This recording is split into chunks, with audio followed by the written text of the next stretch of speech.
안녕하세요. 오늘은 10월 19일 날마다 주께로 큐티집 124페이지입니다. 성경 본문은 구약성경 전도서 8장 1절로 8절 말씀입니다.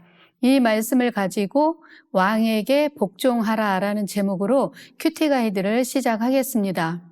사랑하는 성도 여러분, 오늘 본문은 사람의 얼굴 이야기로 시작을 하고 있습니다. 흔히들 말하기를 사람의 얼굴은 마음의 거울이요, 마음의 게시판이다라는 말을 하지요. 이는 그 사람의 마음이 어떠한지 마음 상태를 얼굴이 잘 보여주고 있기 때문일 것입니다. 그래서 우리가 소개팅을 하거나 사람을 세우는 선거 때도 가장 먼저 보는 것이 그의 얼굴 인상이 아닌가 싶습니다. 그렇다면 예수를 믿는 성도인 우리들의 얼굴은 어떠해야 할까요? 내용 관찰 1번입니다. 지혜는 얼굴을 어떻게 바꿀까요? 1절을 보면 누가 지혜자와 같으며 누가 사물의 이치를 아는 자이냐. 사람의 지혜는 그의 얼굴에 광채가 나게 하나니 그 얼굴에 사나운 것이 변하느니라. 아멘. 1절 하반절에 보니까 사람의 지혜가 그의 얼굴에 광채가 난다라고 말씀을 하지요. 그렇다면 과연 무엇 때문에 광채가 날까요? 솔로몬은 지혜자를 가리켜서 사리의 해석을 아는 자라고 했습니다. 그렇기 때문에 지혜로운 사람은 사리를 분별하고 해석을 바르게 하여 때에 맞는 말과 행동을 합니다. 이런 지혜가 그 사람의 얼굴에서 광채가 나게 하는 것이지요. 이것은 구약에서 하나님께서 당신의 백성들에게 베푸신 은혜와 평강으로 인한 자연스러운 현상이었습니다. 사도행전 6장을 보면 스데반 집사 이야기가 나오는데요. 그는 복음을 전하다가 유대인들의 돌에 맞아 순교를 당했습니다. 그가 돌에 맞아 죽어갈 때에 얼마나 고통스러웠을까요? 보지는 않았어도 그의 얼굴이 그려지는데요.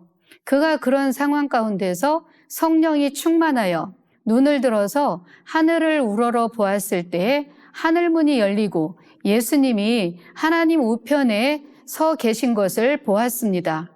그때 스데반 집사의 얼굴은 마치 천사의 얼굴처럼 환하게 빛이 났습니다. 이처럼 천국의 비밀을 아는 지혜자의 얼굴은 환하게 빛나는 것입니다. 뿐만 아니라 그의 얼굴에 사나운 것이 부드러운 얼굴로 변화됩니다. 욕심이 덕지덕지 붙은 사나운 얼굴이 아니라 지혜자이신 하나님, 선하고 좋으신 주님을 닮아 그 얼굴이 부드럽게 변해가는 것이지요. 그래서 사람들이 선하게 생긴 사람의 얼굴을 보면 혹시 교회 다녀? 라고 묻는 게 아닌가 싶습니다. 두 번째, 왕의 명령을 지켜야 하는 이유는 무엇일까요? 2절을 보면 내가 권하노라 왕의 명령을 지키라 이미 하나님을 가리켜 맹세하였음이니이다 라고 말씀을 합니다. 구약시대 이스라엘에서는 왕을 세울 때 기름을 부어 왕으로 세우기 전에 왕과 백성 사이에 서로 언약을 맺었습니다. 백성들은 왕에게 충성을 다하겠다고 살아계신 하나님 앞에서 맹세를 한 것이지요. 이렇듯 왕의 통치에 복종하겠다고 맹세했기 때문에 왕의 명령을 지켜 행하는 것은 지극히 당연한 일입니다. 또 3절에서는 왕은 자기가 하고자 하는 것을 다 할 수 있기 때문이라고 말씀합니다. 왕은 그야말로 마음만 먹으면 못할 것이 없고 말 한마디로 모든 것을 움직일 수 있는 막강한 힘과 권력을 가지고 있습니다. 그러기에 때로 왕의 계획이나 하는 일이 내 생각과 다르고 이치에 맞지 않다 하여 왕 앞에서 얼굴색을 붉히거나 급하게 일어나 자리를 박차고 나가는 것은 화를 자초하는 어리석은 일이겠지요. 세 번째, 사람에게 임하는 화가 심한 이유는 무엇입니까? 6절을 보면 무슨 일에든지 때와 판단이 있으므로 사람에게 임하는 화가 심함이니라 라고 말씀합니다. 전도서 3장을 보면 범사에 기한이 있고 천하만사가 다 때가 있다고 말씀하지요. 그런데 이 때와 시기를 정확히 알지 못하고 분별하지 못하는 사람에게는 생각지 못하는 때에 큰 화를 당할 수도 있다는 말씀입니다.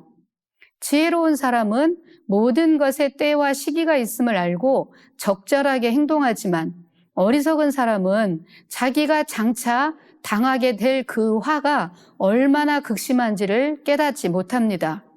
옆에서 아무리 말을 해주어도 깨닫지 못할 뿐더러 들으려고도 하지 않지요.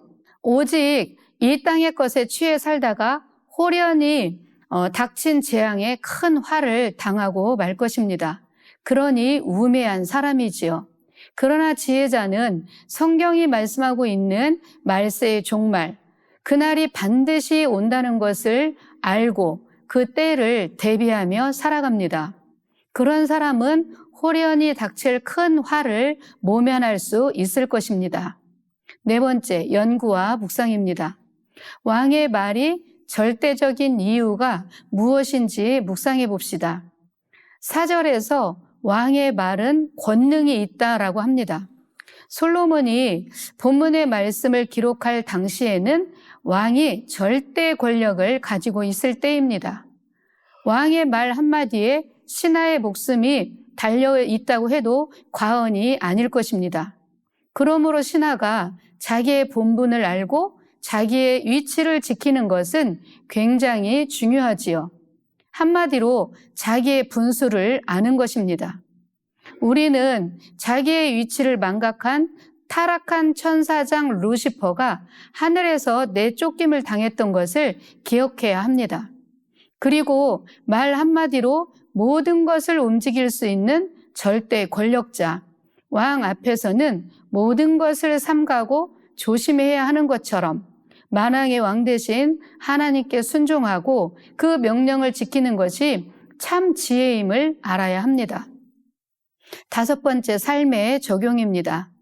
나를 다스리는 진정한 왕은 예수 그리스도이십니다. 왕이신 예수님께 순종하기 위해 우리가 결단해야 할 것은 무엇인지 생각해 봅시다.